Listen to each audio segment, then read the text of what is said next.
शेवटच्या वेळेला धृतराष्ट्राची कल्पना वेगळी, संजयाची वेगळी आणि अर्जुनाची वेगळी. 3 पात्र आहे ना, त्याच्यामध्ये संवाद आहे ना. संजयाचा आणि धृतराष्ट्राचा संवाद आहे. भगवान श्रीकृष्ण आणि अर्जुनाचा काय संवाद आहे. तेव्हा गीता सांगणारा परमात्मा कोण आहे त्याचे परिचय करून देण्याकरता हा शेवटचा श्लोक आहे. अंतिम तत्व ज्याला म्हणतात ना, त्याला ब्रह्म असं म्हणतात. आता शेवट आकांक्षा संपली, जिथे पूर्ण विराम असतो त्याला म्हणजे एखादा काय ते प्रश्न असला, याच्या पुढे काय, त्याच्या पुढे काय, असं किती सांगत राहणार. माझा पंढरपूरची वारी असते ना, मग इथून पुण्याहून निघालं म्हणजे आता कोणता मुक्काम धरला, पुण्याच्या नंतर सासवड आणि वाकरीच्या नंतर पंढरपूरच्या पुढे घरी जात. तसं तत्वाचं विवरण आहे. ब्रह्माच्या पलीकडे संपलं सगळं. ब्रणात ब्रह्म काय करे. हे आकाश सुद्धा लहान पडतं. आकाश हे मायेचं कार्य आहे. कोणाचं कार्य आहे? आणि माया ही एका अंशावर आहे. एका अंश आहे नसती तर पूर्ण अंशावता काय एका अंशात आहे. 11वा देवाचा एका केसाच्या बुडाची हजारो सृष्टी आहे. पश्चिमाई पार्थ रूपाने शतशूर नानाविधाने. अंतिम तत्व कोणतं? ब्रह्मा. तुम्हाला गेलं की पंचदशीमध्ये ब्रह्मानंदम प्रलोक्षाने. ब्रह्मस्वरूपाला जाणल्यानंतर काही जाणणं शिल्लक राहत. सगळे लाभ याच्यापासून होता. अनिष्टाची निवृत्ती, निष्ठाची. मग ब्रह्म कोण आहे? माझ्यावर नाही.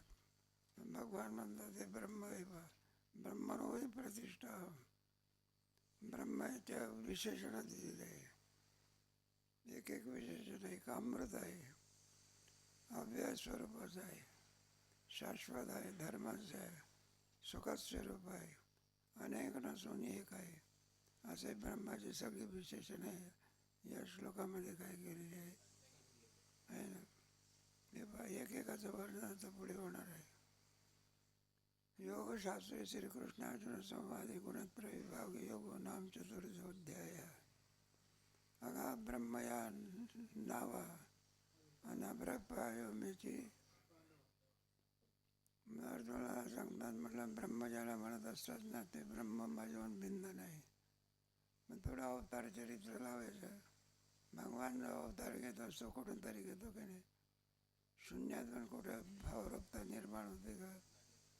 म्हणजे अर्धे परमात्मा अवताराला येतो, ते अर्धे कुठून तरी येत असला.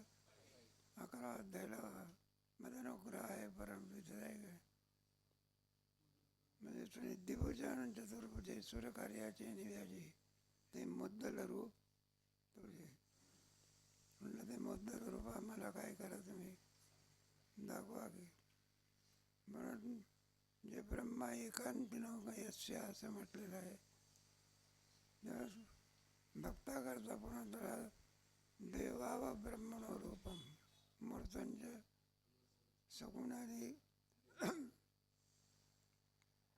अव्यक्त स्वरूपामध्ये त्याला निर्गुण म्हणायचं. व्यक्त स्वरूपामध्ये त्याला काय म्हणायचं? सगुण म्हणायचं. सगुण आला की ते नाही का विनाकारण सगुण होत असते का? सगुणाला माया लावावी लागते. मायामुळे तो काय होतो? कशा करता सगुण होतो हा एक प्रश्न आहे. म्हणजे ज्या वेळेला आणखी सृष्टीमध्ये जो जो प्रसंग जसा येईल त्याप्रमाणे मत्स्य, कस्य, वराह, वामन, नरसिंह, राम पुढे आणि पुढे आता होणारा वाईट बुद्ध अवतार म्हणजे भगवान पांडुरंगाचा सांगतात. आणि पुढे कलंकी म्हणजे सगळं द्वैत सर्व. मग भगवान श्रीकृष्णाचा कोणता अवतार आहे? द्वापार युगामध्ये झालेला आहे. 8 8वा अवतार आहे. 10व्यापैकी कोणता आहे म्हणतो त्याला 8वा. अष्टमीच्याच दिवशी काय जन्म आहे ना. मग जो परमात्मा अवतार आला, विनाकारण अवतार आला की तुम्ही प्रार्थना केली म्हणून पापीजी भक्तन बैसे माचळे सोसवेना भार आणि ते पृथ्वी ब्रह्म्यापाशी जाय नेतृत्व आहे. मग त्याला अवताराला काय, अवताराची कारणं पुष्कळ असतात, एकच नाही. त्याच्यावर भक्ताकरता सुद्धा काय होतो, अवतार घ्यावा. भक्ताच्या आगे नाही घाल. गजेंद्राने हाक मारली ना, देवाला काय करावं लागलं. मग ज्या वेळेला आणखी अवतार येत असतो, अवतार ते येते अवतार. अवतार वेगळा आणि जन्म वेगळा. आपला जन्म असतो, आपला काय अवतार आहे का. म्हणून ते उपकारासाठी नाले गरजा वैकुंठी. हा अवतार पूर्ण अवतार आहे. हा राम अवतार पूर्ण आहे, पण भगवान श्रीकृष्णाचा पुरोत्तम अवतार आहे. सुपरलेटिव्ह डिग्री म्हणतात त्याला इंग्रजीमध्ये. तर आणि तर 3 प्रकार पडतात ना. म्हणून भगवान श्रीकृष्णाने राम अवतारामध्ये जे काही चरित्र केलं अपूर्ण राहिलं, ते पूर्ण करण्याकरता कोणता अवतार आहे. आता सांगत बसलं तर आपलं यज्ञाराच्या ते सीता स्वयंवर असते ना. मग सीता रामाला काय जाते, वरण्याकरता. ते रामायण ऐकत आहे, म्हणजे वरण्याकरता गेल्यानंतर तिच्या मैत्रिणी असतात कोणाच्या. मग त्या म्हणतात, देवाला विचारतात, म्हणायला लागलं, म्हणजे मला सीता तुला वरते. हे भाग्य कोणाला प्राप्त झालं, सीतेला. मग आम्ही काय गुन्हा केला का, आम्हाला का भाग्य प्राप्त होईल. मला तुझ्याची माळ घातली, म्हणजे आम्ही माळा घालू. तर मैत्रिणी म्हणायला लागले, भगवंताने सांगितलं तुला मर्यादा पुरुषोत्तम अवतार आहे. एक बाणी एक इथं जमणार नाही. इथं म्हणलं याच्याकरता स्वतंत्र अवतार घेऊ. कृष्ण अवतारामध्ये 16,000 अष्टम आहे. सुधाम देवतारा त्या म्हटलं तुमच्या मित्राकडून आम्हाला काहीतरी आशीर्वाद पाहिजे. काय पाहिजे, आशीर्वाद पाहिजे की. बरं आहे म्हणायला लागले, आमचा मित्र तुम्हाला काय देईल. सुधामदेवाला वाटलं 1-2 बाया असेल आणि रानक उभी ब्राह्मण आशीर्वाद नाही देतात, थकून गेला.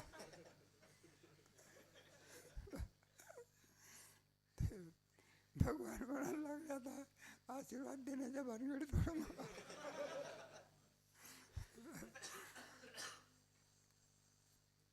ज्या अपूर्णत्व ज्याच्यामध्ये राहिली ते पूर्ण करण्याकरता कृष्ण अवतार आहे. गो संरक्षण कुठं करता आलं, कुठे कृष्ण अवतारामध्ये झालं. राम अवतारामध्ये कुठं आहे. राजाचा पोरगा कुठं गाय चालवला जात असतो, राहुल गांधी कुठं गाय चालतो आहे का नाही. काला नाही करता आला. 2 गोष्टी करता नाही. त्या दोन्ही गोष्टी कुठं भरून काढल्या आहे काय. गोधने चारावया जातो तुका म्हणे करा पुढे. कृष्ण अवतार आहे, याच्यामध्ये सगळे अवतार पूर्ण झालेले आहे. तो अवतार कुठून होतो, ब्रह्मया नावा म्हणलं. ते अभिप्राय पांडवा मीची बोली जागवा शब्दी हे जे आहे ना, अमृतत्वम एकम अभेयम वगैरे, हे सगळे म्हणलं आमचे विशेषण आहे. हे कशावरून, जेव्हा आम्ही भिन्न नसून त्याच्याकरता अभेद दाखवणारे सगळे वर्णन या भूमीमध्ये केलेला. मंडळ आणि चंद्रमा दोन्ही नव्हती सुवर्मा, तैसा मजा आणि ब्रह्मा भेद नाही. हे बा, मंडळ आणि चंद्रमा, चंद्राचा प्रकाश पडलेला असतो, चंद्राहून प्रकाश वेगळा नाही, प्रकाशाहून चंद्र काय नाही. दोन्ही नव्हती सुवर्म जाणणाऱ्या अर्जुना, तैसा मला आणि ब्रह्माभेद नाही. त्याप्रमाणे मी सगुण रूप आणि ब्रह्म म्हणजे निर्गुण, एक व्यक्त एक दोन्ही कोणा, व्यक्त आणि व्यक्त तुझी एक निभ्रांत. 12व्या अध्यायामध्ये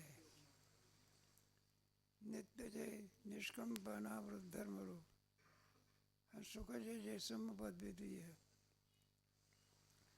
परमात्मा नित्य आहे का अनित्य आहे, नित्य स्वरूप आहे, कोणची चळवळ तिथे नाही.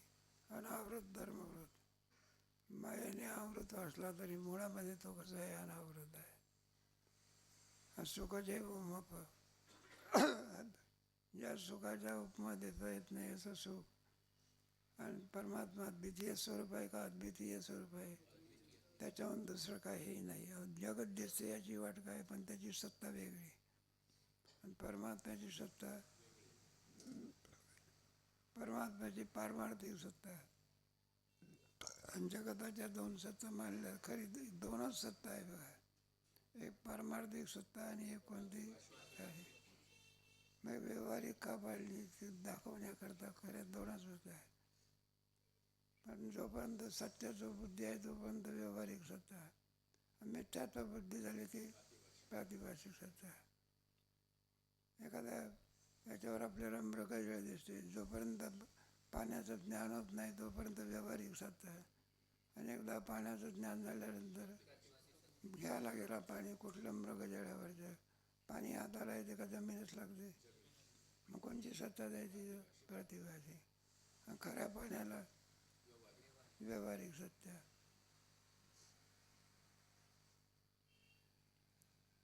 विवेक आपले काम सारून ठाकीचे धाम, निष्कर्षाचे निश्चिम किंबवण्याचे. सारखा विवेक राहत असतो का विवेक आपलं साध्य प्राप्त करून झालं की माघारी फिरतो. फक्त काय करून देतो, तो साध्य करून देतो. विवेक सारून ठाकीचे धाम, निष्कर्षाचे निश्चिम किंबवणा मी. निष्कर्षाचे निश्चिम म्हणजे शेवट, निश्चिम ज्याच्या पलीकडे आता दुसरं काही नाही त्याला निश्चिम असं म्हणतात. असल्या प्रकारे असला अर्जुना फार काय सांगावं, किंबहुना ते तत्व दुसरं तिसरं कोण नसून ते तत्व कोण आहे, मीच आहे. ऐसे ऐसे अवतारा तो अनन्याचा सोयरा, सांगत असे विरा पारदर्शी. तो संजय सांगतो कोणाला, धृतराष्ट्राला. म्हणला अशा प्रकारे परमात्मा हा कोणाला प्राप्त होणार आहे, अनन्याचा सोयरा. भक्तिमार्गामध्ये अव्यभिचारी भक्ती, अनन्यता या गोष्टीचा विचार केला जातो. निष्ठावंत भाव. अनन्यता म्हणजे एका अन्यायाशिवाय दुसरं काही जाणत नाही. अन्याश्रयानाम त्यागो अनन्यता. ते गंधमादन नावाचं वानर होतं, त्या कुंभकर्णाने काय केलं, आता ते वानराचं फिरून हा कुंभकर्ण म्हणजे बरं का, त्याचं वर्णन सुबंध समुद्रही लहान पडतं एवढा मोठा होता तो चालायला लागला समुद्रातून. कुंभकर्ण म्हणजे त्याच्या समुद्रातलं पाणी गोट्या इतकं डोकं कुठं लागायचं, स्वर्गाला काय लागायचं, डोकं लागायचं. एवढा मोठा दूर अफजून खानाचा शिवाजी महाराज लहान दिसायला लागले. आणि मग काय विचारतात, आणि तो गंधमादन नावाचं वानरला मग कुंभकर्ण म्हणायचा आहे, पण म्हणला तर माझ्या हातात सापडलेला आहे तो. तो कोणाचा मन, रावणा. रावणाचा म्हटलं तुला काय करील, मग म्हटलं तो रावणाचं म्हणत नाही, सदाप्त बघा रक्ताच्या काय निघते.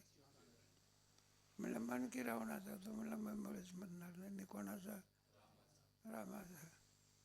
शेवटचा अंतिम क्षण म्हणलं आता तरी कोणाचा मान. मग त्याला सांगितलं, म्हणलं नको रामाचाच म्हण, कोणाचा म्हण, पण एकदा तरी म्हण. किती, एकदा तरी रावणाचा म्हटलंच मी तुला काय करेल. तो म्हणला एकदा सोडलं तर माझी एक निष्ठा झाली. मरून जाईल पण काय होणार नाही. याला म्हणायचं अनन्याचा शरीर, निष्ठावंत. हे पतिव्रता बाई दुसऱ्या पुरुषाला पती म्हणत असते का एकदा तरी?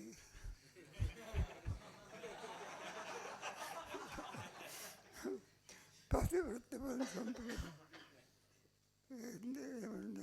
त्याला अनन्य म्हणतात. त्याच्याशिवाय दुसरं काही जाणत अनन्याचा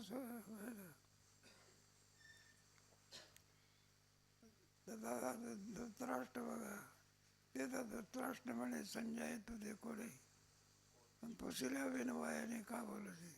म्हणलं हे पा ब्रह्मज्ञान मी तुला विचारलं आहे का? भगवान श्रीकृष्ण कोण आहे विचारलं?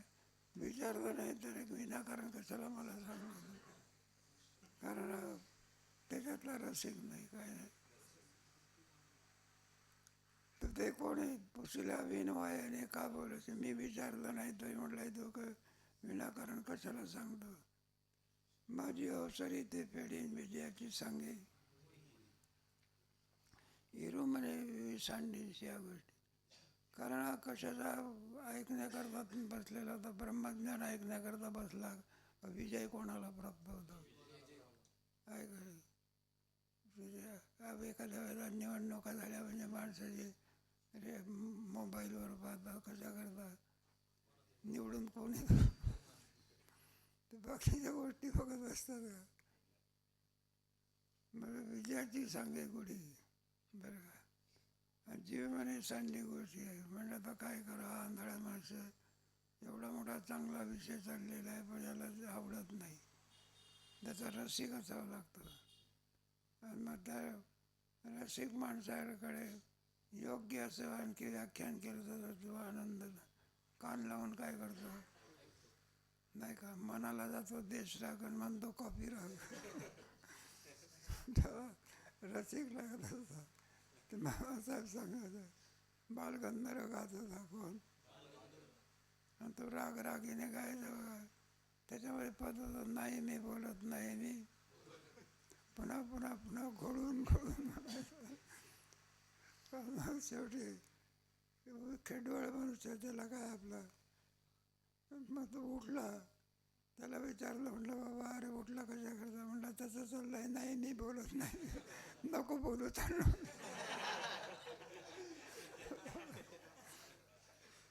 त्याचा तो काय नाही रसिक असावा. सहज आलेला म्हणून हा धृतराष्ट्र जो आहे तो याचा रसिक नाही. जेव्हा संजय मनामध्ये म्हणतो म्हणला काय या म्हाताऱ्याला सांगावं नाही का, संजय विश्व मानसी आणि हा करून रसेची म्हटलं मूर्ख आहे. आणि म्हणे कैसे नाही देवेश मला देवाच्या विषयी याच्या अंतःकरणामध्ये द्वेष आहे. एवढा अमृताचा पाऊस चालला पण हा आपला काय करतो, तोंड दाबून ठेवतो. तरी कृपाळ तो तुष्ट आणि विवेक बंधू त्याचा सेवक आहे ना, म्हणून भगवंताची सुद्धा याच्यावरती काय व्हावी, कृपा व्हावी आणि हा विवेक त्याला आवडावा. मोहाचा पेटो महारोग. मोहाचा पेटो महारोग म्हणजे अनात्म पदार्थाच्या ठिकाणी आसक्ती असणे याला मोह म्हणा. हे सर्व एक परमात्मा किरण सर्व आत्मस्वरूप आहे का अनात्मस्वरूप आहे? 15 अध्यायालाच घे त्याच्यामध्ये अनित्यत्व कसं आहे, अनित्य नाही का हे सांगणारा अध्याय कोणता आता? ते अनित्यत्व कैसे वृक्षाकार मिसे सांगित असे पंचदशी. पंचदशी म्हणजे हे पंचदशी नाही, ते पंचदशी म्हणजे आणायच होतं. तेवी संसार आया जाणे जे दैया आणि वैराग्य दवडीता. संजय से चिंतिता संवाद संभाळिता आणि हरिकाचा येत चित्ता महापूर. संजय से चिंतिता, तर संजयाची गोष्ट हे ऐकल्यानंतर संवाद तो सांभाळिता. भगवान श्रीकृष्णाचा अर्जुनाचा जो संवाद होता तो कधी ऐकायला मिळत असतो का? म्हणून आहे याचं भाग्य असल्यामुळे भगवान श्रीकृष्ण जे अर्जुनाला सांगतात तेच कोणाला मिळतं. एखाद्या महाराजाबरोबर एखादा गायक मनुष्य गेला, मग भगवानाचा भेद कोणा करता असतो? गायका करता असतो का महाराजा करता? महाराजाच्या बरोबर यायची ताव मारून गेलो. दृष्टांत सिद्धांत म्हणून सांगतात. कोण भगवान ज्ञान कोणाला सांगतात आणि त्याचाच लाभ, तोच लाभ कोणाला होतो? संजयाला. ते भाग्य आहे ना. हरिकाचा येत आहे महापूर, किती आनंद झाला. जसं नदीला सामान्यतः पाहिल्यानंतर नदी 2-3 काठ सोडूनच वाहत असते आणि पुराला म्हणजे मग इंद्रायणी कुठे येते? ज्ञानेश्वर महाराजाच्या दर्शन करताय. म्हणून येत पाहिजे नाही उत्साहाचे आणि अवतरणे. श्रीकृष्णाची बोलणे सांगे. आता पुढे परमात्मा काय सांगणार आहे? उत्साहामध्ये सांगणार आहे. त्या अक्षरातील भाव पाव मी तुमचा. प्रत्येक गीतेच्या पदामध्ये कोणते कोणते अर्थ भरलेले आहे. कारण गीतासुद्धा कोणी सांगितली? याने. आणि भगवान श्रीकृष्णाचा जो अवतार आहे तोच राम ज्ञानेश्वर महाराजाचा काय? भगवान श्रीकृष्ण अष्टमीच्या दिवशी, गोकुळ अष्टमीच्या दिवशी ज्ञानेश्वर महाराजांचा जन्म अष्टमीला झाला. त्याच तिथीला आहे. अवतार पांडुरंग नाव ठेवले, तोची अवतार धरी अलंकापुरी. नायका म्हणे ज्ञानदेव निवृत्ती याला एकनिष्ठताच म्हणतात. वास्तविक ज्ञानेश्वर महाराजाचे वडील कोण आहे? विठ्ठलपंत. गीत आपल्या ज्ञानेश्वरीत कोणाचा म्हणतात? म्हणे ज्ञानदेव, म्हणे जनार्दनाचा. गुरुच्या ठिकाणी असलेली काय ज्ञान काय झाला? संपलं बघा. खाली पुंडलिक वर्धापनाला नाही, पाठ संपा जायना. आता हृदय या पुढे झोपाळून यावे.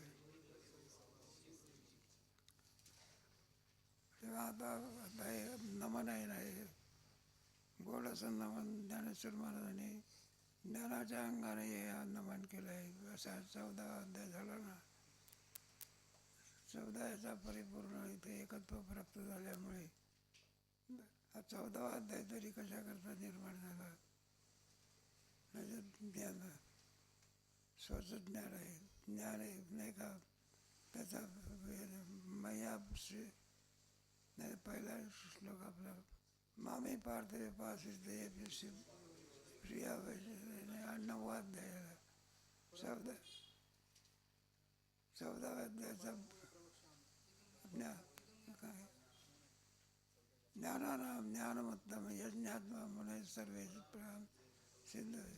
सिद्धवेद इदम ज्ञानम अपाश्रित्य सर्गे नोपजायन्ते फले. सुंदर गुणाचं वर्णन करणार आहे. ज्ञान आहे जीवाचं काय? ज्ञान कुठून आणावं लागत असते? ब्रह्मभाव आणावं लागत असतो का? आहेच मला. मग ज्ञान काय करते? ब्रह्मनिवृत्ती करते. काय करते? मग मुळामध्ये कारण आपलं मन कुठे गुंतलेलं आहे? स्वला विसरला, स्वच्या सुखाला काय झाला, आणि स्वर्गाधिकाच्या ठिकाणी आणखी त्याचे मन गुंतलेलं असतं.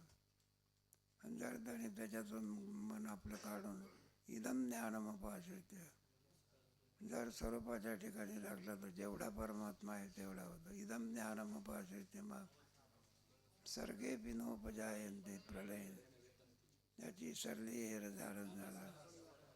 असं हे ज्ञान आहे. तेव्हा आपण काय केलेलं आहे? स्वस्वरूपाच्या ज्ञानाला बसून शरीराशी तादात्म्य केलेलं आहे. कोणाशी? शरीर म्हणजे मी म्हणजे 3 गुणाची बंधनं आपल्याला काय होत असतात? प्राप्त होत असतात. तत्र सत्वम निर्मलत्वात् प्रकाशकमनाम. हे बघा, पण 2 तऱ्हेनं सुख आणि एखादा श्रीमंत मनुष्य असला बरं सर्व दृष्टीने परिपूर्ण आहे, शिकलेला आहे, नाही का. बरं सर्व संसारिक भोग त्याला उत्तम उत्तम काय झाले, मुलगा मनासारखा आहे, सुनबाई मनासारखे आहे, पैशाला काही. मग तरुण अवस्था आहे. मग अशा माणसाला जर आपण विचारलं म्हणलं तू का काही भक्ती व्यक्ती करतात का तुम्ही, तर म्हटलं आम्ही त्या भानगडीत काय होत नाही, पडत नाही. त्याला भक्ती म्हणजे काय आवडते, नाही काय भक्तीमध्ये का पडत नाही, ते हे प्रतिबंध येतात बघा. आपल्याला गरज काय, कोणी भक्ती करावी ज्याला काही किंमत नाही त्यांनी काय करायची, राम राम म्हणत बसायचं. मग पण असं आहे, जरी आणखी असलं तर स्वप्नवत आहे. इदम ज्ञानमुपाश्रित्य, गरीब आहे पण ज्ञानी आहे. शेवटी ब्रह्मभावाला काय होईल तो प्राप्त होईल. श्रीमंत काय लक्ष्मी तो आहे, तर आज श्रीमंत आहे, उद्या धना आणि ब्रह्मोपस्वस्त गोष्टी आहे. आजपर्यंत कोणी काही नेलं आहे का, तेव्हा ते ज्याचं हे सोडत नाही. सांसारिक बुद्धी वेगळी, पारमार्थिक बुद्धी वेगळी. पारमार्थिक बुद्धीमध्ये काय, त्याला ममाचा अध्यास म्हणतात. कशाचा अध्यास, वास्तविक ती श्रीमंतीच नाही माणसाला आणि भक्तीकडे जाऊ देत. मग श्रीमंती आणि गरिबी हा सुद्धा भ्रम आहे बघा. मोठ्यांचं श्रवण आम्ही केलं असल्यामुळे ते रघुनाथ गुरुजी सांगायचे, मनुष्य आलेल्या माणसाने नाचावं. त्याला विचारलं म्हणलं काय श्रीमंत आहे काय, अमका आहे का जमका. तेव्हा जगामध्ये कोणाला न मिळणारं धन जर कोणाला प्राप्त झालं असेल तर मनुष्य देह म्हणजे महाधनाचा, जोडी देवाचे वावया जातं. मग मनुष्य देहातल्या माणसाने नाचलं पाहिजे. तो कपाळावर हात घेऊन बसतो का म्हणायला लागलं माझ्या मनासारखं होत नाही, मी गरिबी आहे, मी असं आहे तसं आहे. हे सगळे अज्ञानाचे आवरण आहे बघा. सगळे कशाचे आवरण आहे, अज्ञानाचे आवरण आहे. कोणत्याही मग माणसाने, कारण का होते महालाभाची हे धन जे आपल्याला प्राप्त झालेलं आहे हे धन अन्य जीवाला नाही, अन्नाच्या जाराच्या स्वेदाच्या उद्भिजावर असल्या प्रकारे. म्हणून गरिबी हा मनाचा कमकुवतपणा आहे. मी गरीब आहे, मी आंधळा आहे, मी पांगळा आहे. प्रत्येकाला परमात्मा स्वरूप जाणून घेण्याची काय, गरीब असला तरी सुद्धा मुक्त होऊ शकतो, श्रीमंत असला तरी. गरीब असून भक्ती करत असेल, ज्ञान मिळत असेल तर मुक्त होईल. श्रीमंत असून जर उन्मत्त असेल तर नरकाला जाईल. शास्त्र आहे, श्रीमंत आहे पण उन्मत्त आहे, नरकाचं द्वार आहे. गरीब आहे पण कसा आहे, स्वर्गाचं द्वार आहे. हे श्रीमंती घेऊन ते सगळे मानीव आहे, सगळं काय मानला तर श्रीमंत, नाही तर गरीब. हा भ्रम जावा लागत असं. काय जावं लागतं, माणसं केवळ गरिबीमुळे उदास असतात. काय असतात, उदास राहण्याचं. प्रत्येकाला मुक्त होण्याचा काय ते काही नाही. ते काय आंधळा असो, पांगळा असो, लंगडा असो, कोणी कसं आहे असं. सूरदास प्रभू कसे होते, भगवत परमात्माचं नाव ते करतो. सहज अध्याय झालेला आपला सांगायचं. म्हणून शेवटचा अंतिम साध्य कोणतं आहे, ब्रह्मणो ही प्रतिष्ठा, ब्रह्मज्ञान. नंतर पंचदशीमध्ये आहे ना, ब्रह्मानंदम प्रवक्ष, अनिष्टाची निवृत्ती, अनिष्टाची. शेवटी या गुणातून सुटण्याकरता उपाय कोणता सांगितला, मांच योगे विचारेन भक्ती योगेने सगुणा समेत. मग ते भक्तीच्या पाठीमागे एक विशेषण लावलेलं आहे, त्याला कोणती अव्यभिचारी भक्ती, ज्याच्यामध्ये देवामध्ये आणि भक्तामध्ये कोणत्याही प्रकारे भेद नाही. तिला कोणती कारण तो देवाहून काय राहत नाही, थोडा जरी भेद मारला तर संपलं. मग मात्र अव्यभिचारी व्यक्ती नाही. हे विश्व हे परमात्मा स्वरूपाचं आहे. मी सुद्धा किंवा स्वरूप आहोत. आम्ही परमात्म्याहून काय नाही, याला म्हणजे अव्यभिचारी भक्ती. तेव्हा ज्ञानाचा आणखी विशेषच होतं. जेव्हा 15व्या अध्यायामध्ये तत्त्वज्ञानाचा आणखी त्या वृक्षाच्या रूपकाने आणि या अध्यायाचं काय केलेलं आहे वर्णन की ऊर्ध्वमूल. पण तत्पूर्वी ज्ञानेश्वर महाराज आपल्या गुरुचं नमन करतात. ज्याच्या योगाने आम्हाला ही योग्यता प्राप्त झाली, ज्ञान प्राप्त झाले. मग त्यांना बसण्याचं स्थान कोणतं द्यायचं, जसा ज्याप्रमाणे अधिकार असेल त्याप्रमाणे त्याला बसण्याचं आसन काय करावं लागतं, द्यावं लागतं. कुठेही पाहून मोठी मीटिंग जरी असली त्याच्यावर प्रत्येकाची नावं लिहिलेली असतात. एखादा मनुष्य नवरदेवाच्या आसनावर बसला जमेल का? मग ते लोक सांगतात हे बाबा उठून. माझं सगळ्यामध्ये श्रेष्ठत्व पद कोणतं आहे? गुरुर् ब्रह्मा गुरुर्विष्णू गुरु साक्षात परब्रह्म तस्मै श्री. आहे काय?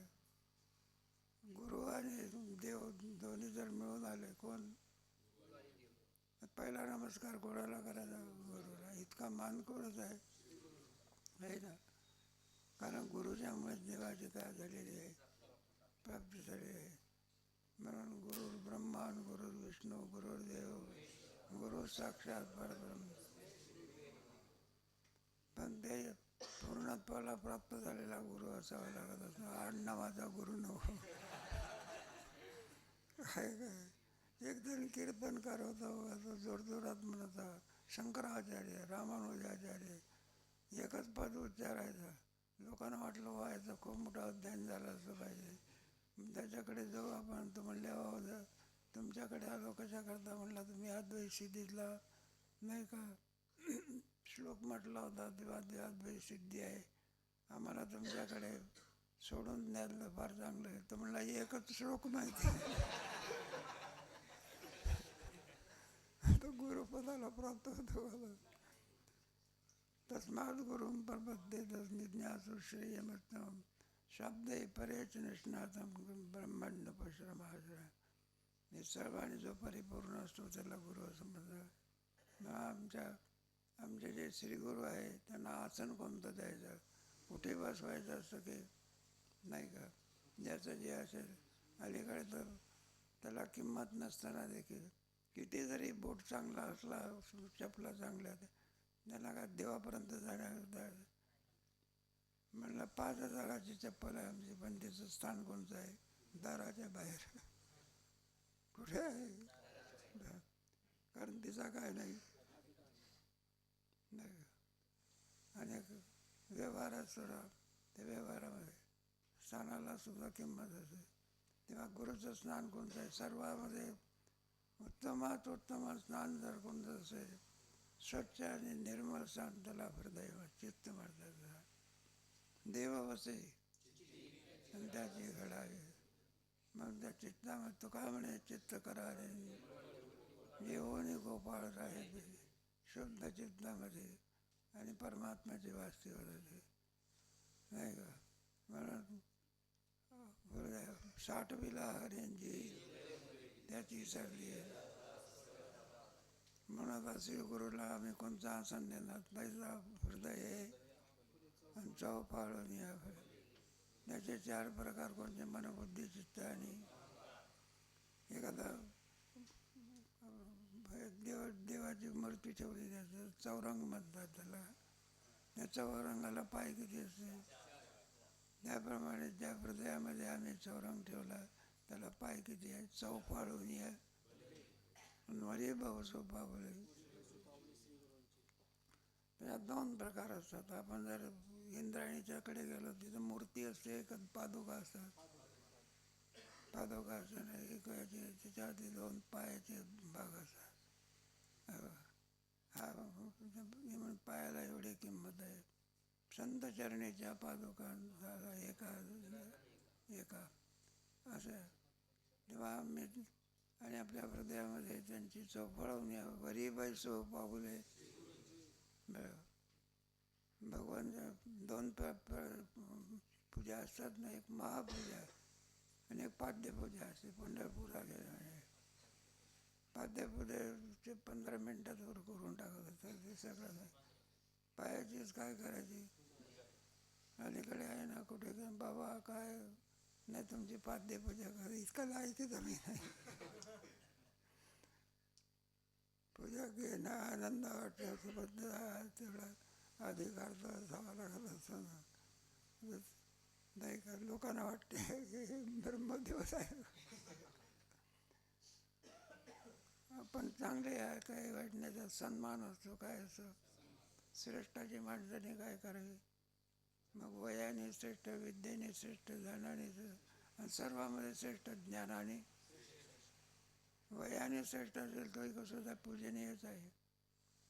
पण सर्वांमध्ये पूजनीय कोण आहे? ज्ञान आहे. मग तिथं वयाचा काय नाही विचार नाही. एवढा मोठा चांगले पण त्या मक्तव्याचं काय लागतं.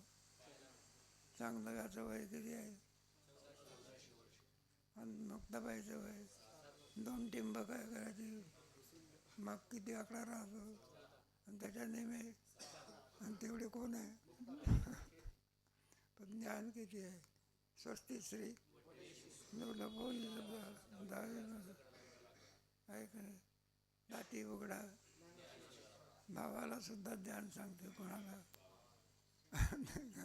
ज्ञानेश्वर महाराज सगळ्या जगाला ज्ञान देतात आणि ज्ञानेश्वर महाराजाला ज्ञान कोण सांगते. मुक्ताबाई काय अधिकार असला पाहिजे. थोडे वाद आहे, जाऊ दे. कोणी म्हणतात मेवून मुक्ताबाईचं स्थान आहे, कुठे म्हणतात काही म्हणतात. पण तिचा अधिकार केवढा आहे. आधीच जननी असं वरी पाहिजे पापुले श्री गुरुजी. आता आम्ही आणखी स्थापना करणारा, पुन्हा पुन्हा ज्ञानेश्वर महाराज आणखी वर्णन करणार आहे.